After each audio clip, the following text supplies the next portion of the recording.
wanted to talk to you because you are the host. This is your home, I would say. This is the living room you are each and every night in.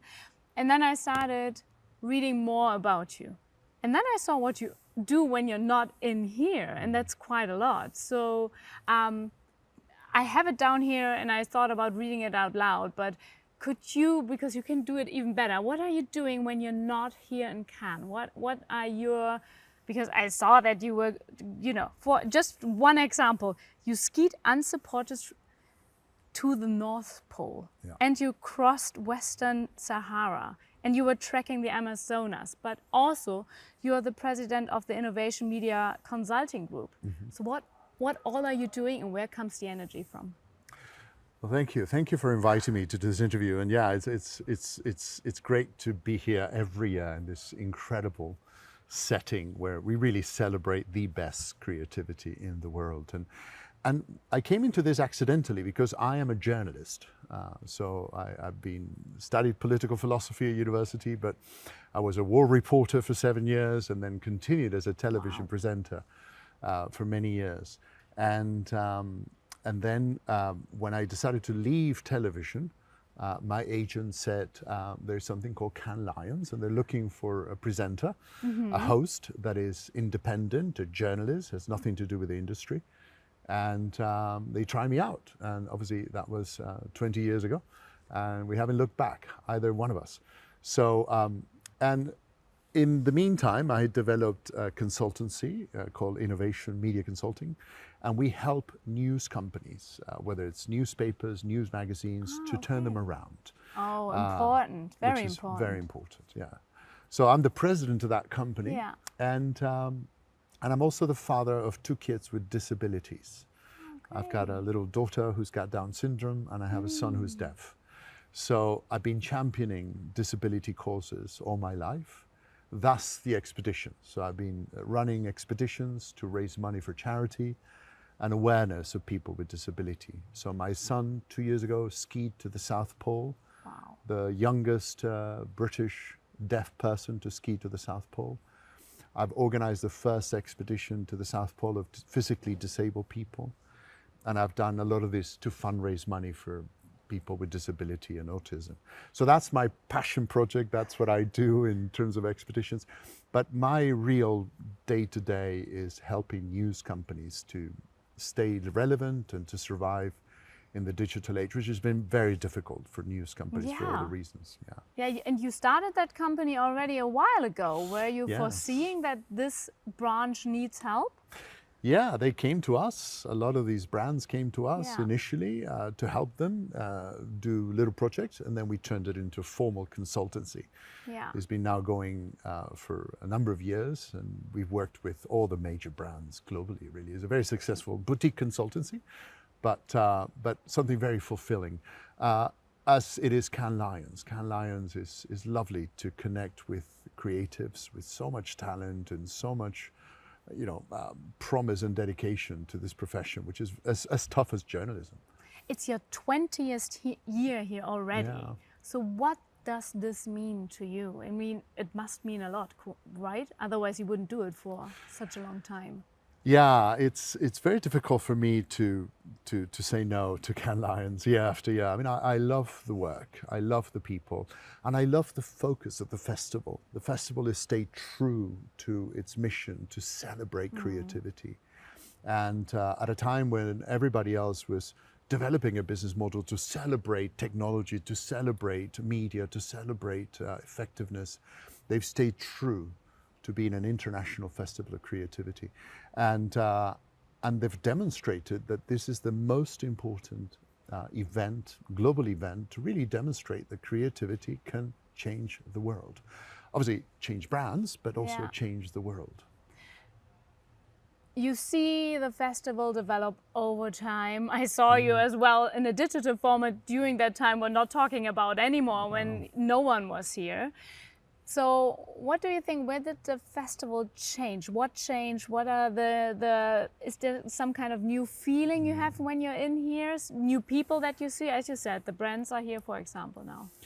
Yeah, this is the big change. I mean, it has to change because the industry is changing, right? So it's also been a very clever festival at morphing and changing with industry. The industry's changed dramatically in the last 20 years, right? When I started doing this, it was all about film and those 30 seconds, and that was it. And now other categories are just as celebrated and competitive and difficult to crack. So that's the genius of the festival organizers. They've morphed, they've changed according to the industry, and it would be foolish not to change when an industry is in such flux. So what's changed? Well, this originally was a circle of creatives, right? And now it's expanded, and it has welcomed not just the brands, but technology and obviously media and everybody from the entertainment industry to the music industry to the sports industry to the luxury industry doing branded content and so on. And so that's the big change, that now it's a big circus tent where everybody fits in. Yeah. But at the core still is about celebrating creativity. Okay, let's go there where we see you. We see you each and every night. But I don't think you just come here standing there, pronouncing every name so perfectly, just when I'm sitting here getting goosebumps, how good you are in that one especially. So what's your day looks like? What are you doing? What are you doing? Who's working here? It's not just you. So I have to be honest, we just met some of the team. So it's a big team. It is a big team, and it takes a lot of work to make it be a flawless night after night, year after year. We've got a very cohesive team. In fact, the director is going to be directing partly the Olympic Paris opening ceremony. So that's the level of quality of people we've got backstage supporting this. It takes a lot of work. We begin at 10 a.m. Obviously, there's a pre-team that is sometimes working overnight to collect the winners from the juries. And then they're all collated. And then we put together a script. And the script needs to have a logic, and it has to have a flow with moments of excitement, moments of sadness, moments of surprise. So you try to create a flow of the day, of the evening, that incorporates all these sentiments and feelings and so on. Then we do a first read-through, which is like a read-through for any movie or any theater. You have the different parties reading their parts and making sure we've got everything in place. Everything is then put into a computer system, so it plays out perfectly, yes. And then we do 2 rehearsals. One is in a black box, which this year is a pink box, but it's a box literally backstage where we all get together. Who decided it is a pink box? Whatever, the colors change, we love it. And in the pink box, we basically run through a technical rehearsal. And then finally we do a stage rehearsal. And in that stage, we also invite the jury presidents and key people that are coming on stage to go through the stage protocol and so on. And throughout, we want to communicate to everybody the energy that we want for the night, right? This is about the winners. It's about celebrating them. It's not about us. It's not about me as a host. I see my job as being a voice, a radio voice, announcing and celebrating. But it's very important that we keep the energy going through the night, because every piece of work needs to be celebrated equally. It's thousands of hours that each one of those winners has put into her work. So she needs to be celebrated equally. We cannot just, okay, let's go. And that's very important, that we respect that and we enjoy this, and this is their moment. This is their night. It changes their lives. So it's our responsibility to get it spot on night after night. So it looks and sounds all really well structured. But what we saw the last years is that sometimes stuff is happening that were not quite planned. For example, when Greenpeace was coming on stage, and you handled it quite well because you gave the creative the space. Has that a bit changed, that, you know, stuff happening, protesting, or was that all the time, the 20 years you were here? It's been going on forever, because this is a passionate industry. It feels strongly about many issues, rightly so. If not, they wouldn't be able to produce creative work, right? If there's no passion and no commitment and no dedication to big issues, right? So it's happened throughout different levels, but we've had streakers on stage. Yeah. We've had animals on stage. We've had protesters. What animal was on stage? I believe there was a dog once that was loose, and some other things. I've forgotten some of those bits and bobs, but I definitely remember the streaker, and I do remember other unsightly protests over the years. So yeah, we obviously do not want to encourage people upstaging the winners, because it's about winning. It's about celebrating your work. It's not about taking over a stage and taking over other people's, merit. Is their merit? Is their night? It's not somebody who decides to storm the stage and take over, right? So yeah, we need to be firm to make sure that that indeed the proceedings, the night does not get disrupted. The show must go on. And in the past, some people have taken over the microphone and have judged that if what they're going to say is a few seconds, I will allow them to speak their piece, but then they have to leave. And we definitely do not encourage it. We do not want it to happen. And we do have a protocol in place. So if something happens, we will stop the show and deal with the protest. But again, people feel strongly about issues, and we're not surprised that they want to express them when they're very frustrated. Yeah. Let's go back to the big moment. So people winning their lion, and they come up on stage.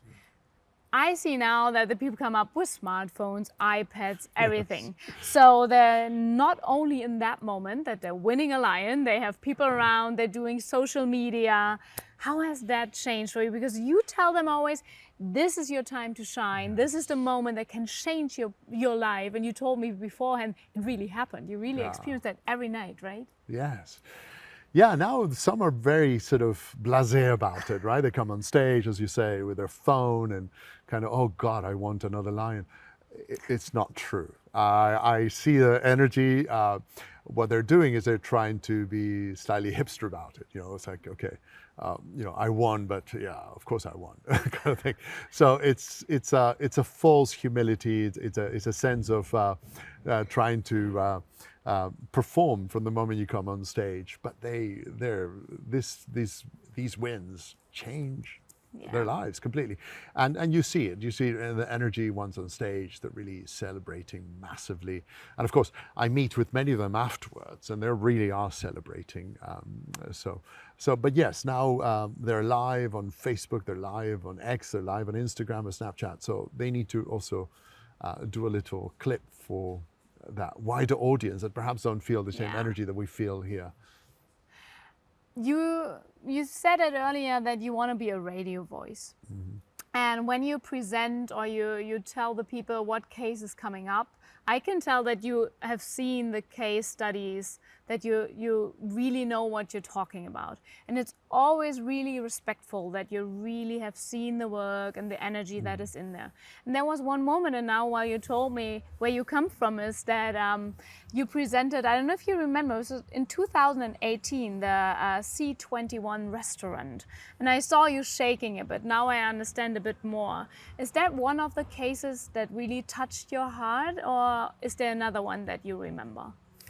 Yes, I mean, there are some cases that really move me, as they would move anybody in that audience, and any audience. So some of the work is just so powerful, because in 30 seconds, in a few seconds, they've captured a feeling, a moment that they've communicated successfully. So yes, whenever I see something that is close to my heart, and issues with disabilities are very close to my heart, issues with freedom of expression and protecting the lives of journalists and people who risk their lives to tell the world the truth, are very meaningful to me as well. So I can't hide it. I'm human, and I'm watching the work and experiencing the work almost for the first time with the audience. So it would be foolish for me to be robotic about it and to just show it and then not feel it. So it's important. If you don't feel it, people don't feel it. And I do that with every piece of work, even if it's not something close to my heart. If it moves me, I will be moved as I'm presenting it. And I think that's the connection that I achieve with the audience, because it's like, guys, this is a really meaningful piece of work, and and it moved me. What do you think? Yeah. And most of the time there's agreement because the jury has agreed that this is as powerful as what is about you're about to see is as powerful as they judged it to be. So yeah, it's about setting the stage a little bit and not just, oh, here's another piece of work. Let's see what you feel. Yeah. Right? Got gold. Nice. Yeah. But do you have a favorite lion? In terms of category, I've always liked radio. You like radio? Yeah, I like radio because radio is the purest medium, right? When you think about it, when we're in our mother's wombs, the first sensory experience is sound, and you know, lullabies, reading a book to your child at night. It's the most powerful way of connecting as humans, the voice, right? And when you hear radio, you have to imagine what you're hearing. And so as a result, it's a very difficult medium to get right. And it's kind of an abandoned medium, right? It used to be very, very elaborate and very sophisticated, but you know, radio creative communication is not that in demand at the moment. But when you get it right, is so powerful, and I love it. I love radio. It's a really nice way of putting it. I bet we will quote you on that one in Germany for this special award. I guess you have seen already some of the work that entered titanium shortlist out and so on and so forth. Do you maybe have a gut feeling of what kind of trends and innovation we can expect from this year's festival? I obviously cannot foresee the winners or reveal anything, of course. But look, one of the big trends, as you've heard and has been talked about before, is humor. So humor's back, and I'm not surprised, right? Because we needed humor to get out of the funk that we've been in, you know, the pandemic and all that nonsense, and the state of the world. So, and humor's difficult. So there's a lot of creativity that it takes for a piece of work to really, really connect with audiences through humor. So that's one big trend. Another big trend is there are some, you know, non-traditional categories that are very visited and very big this year, and that's great. So you've got business transformation, creative effectiveness, creative data. So effectiveness and creativity are now very blended, and it can be demonstrated and it can be proven to brands, to you know, marketing officers and so on. So as a result, you've got some really interesting entries and cases that we should look out for this year. And again, those categories are really very clear now. They've really come together, and I'm very happy to see that when you come here, it's not just to celebrate creativity for creativity's sake, but creativity that really changes the world and changes human behavior. And that's very powerful. It's a very powerful industry. It is. Two last questions. First one, do you have a highlight on this year's programs? The highlight is just seeing people come on stage. I obviously have to think of the next category, the next segment, but I really enjoy watching people coming on stage and celebrating. I know many of them now, and seeing new faces, new talent, and seeing the diversity of this festival as well. That's been a huge transformation, right? When I started, it was mostly men, and mostly you know, Europeans or Americans. Now it's really a global audience, and people from every single continent. And every year we have a new entry, right? The first winner from Moldova, the first winners from Bhutan, and so on. So having these countries come here and be celebrated and break through. And being included, so that people talk to them and listen to them, what their stories they can tell, with their work that can change their lives and the world, maybe.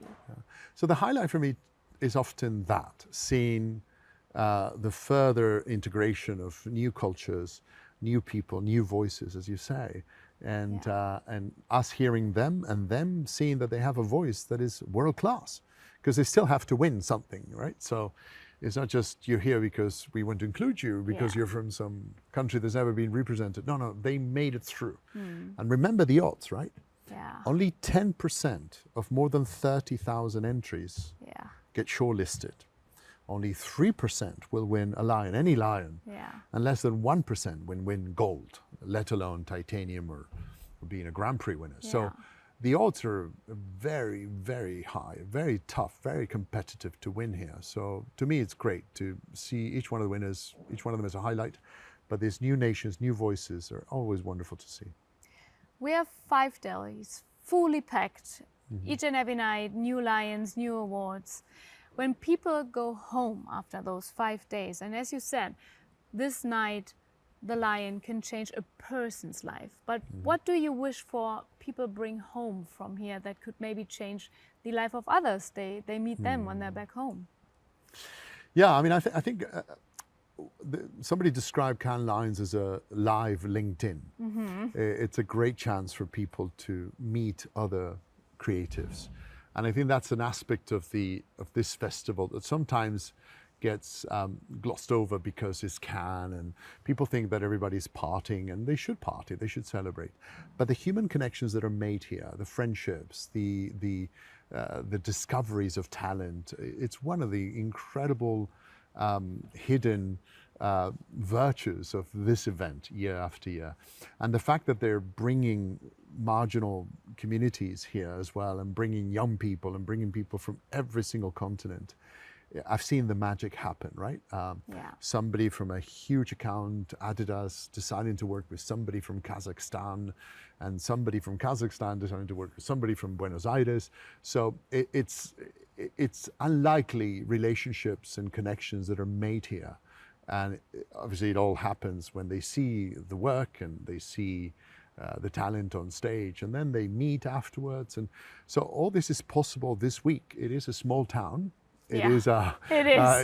You can't go too far. This is not like having the event in a place like Las Vegas or London or New York, where people dissipate. It's quite concentrated, and obviously everybody tries to spend their evenings near the beach. So you bump into these people you would never bump into, and make great friendships. And that's been my experience. I've got friends in every continent, in every country that I met here, with whom it would have been impossible for me to have met them. So it is a great live LinkedIn for creativity. So we hope that people go home with new friends, maybe a lion, but shortlist is already a win. Being here is already a win. Thank you for having us before your busy, busy week. And we look forward to see you running on stage again. Thank you. Thank you.